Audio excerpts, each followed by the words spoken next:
I'm Jared with Knight Transport in Auburn, Washington. I'm the fleet maintenance supervisor here.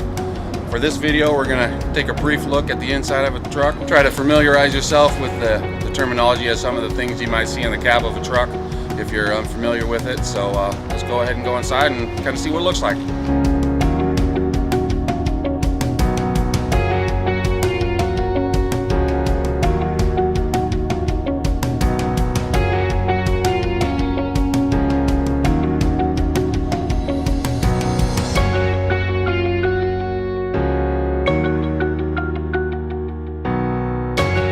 So we're in the truck now. We're in the seat, kind of like your typical vehicle. You got your steering wheel.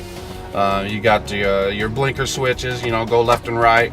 But something that's different in Class 8 trucks is you have usually over to the right-hand side of the dashboard you have your tractor and trailer valves to release your air brakes and to set them so that your truck won't move when you get out of the vehicle and lock it for the night, or you get in your sleeping berth.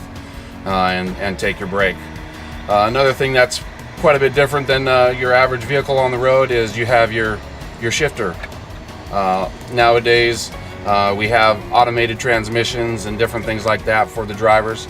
This truck that we're looking at here specifically has a 13-speed transmission. Dashboard here, you got all these sort of gauges and switches, and each thing has its function. So obviously you got your dashboard, you have all of your light switches for your headlights, your clearance lights, maybe some auxiliary lights that the driver added to kind of make his truck stand out of all the other trucks on the road, and kind of makes it nice for the driver to have something a little bit different than everybody else out there. Something specific to this model and all the trucks out there is obviously the brakes run off air. So we have an air compressor and tanks underneath the vehicle that run all the braking on the truck and trailer.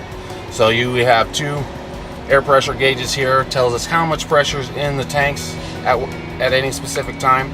Obviously we don't want that to run too low, so they have to stay up at a certain pressure. So there's a valve in there that keeps it running up at a good pressure so that everything's safe and the truck can continue to go down the road and have braking force.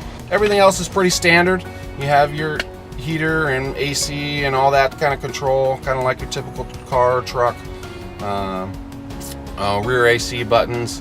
The sleeper back here is kind of where the driver spends a lot of his time. A lot of his personal stuff he carries with him, so he kind of easier to relax when you have a lot of your own personal stuff on board and not having to use somebody else's sleeper or whatnot. So this is kind of your typical sleeper back here. This one here is just a single bunk. He does have an extra bunk up top that if you wanted to have an additional driver, maybe a student go along with them for an OTR trip over the road, he could facilitate that. It is a little bit tight quarters for two people, but a lot of people do it out there to make a little bit extra money. But with one guy, one girl, it's usually pretty good in there. You can get back there, lay down, get comfortable, and get some rest. That's definitely needed. Well, that's kind of the basics of the truck. We'll definitely go a little bit more in depth on some later videos, but that's it here at Knight Transport.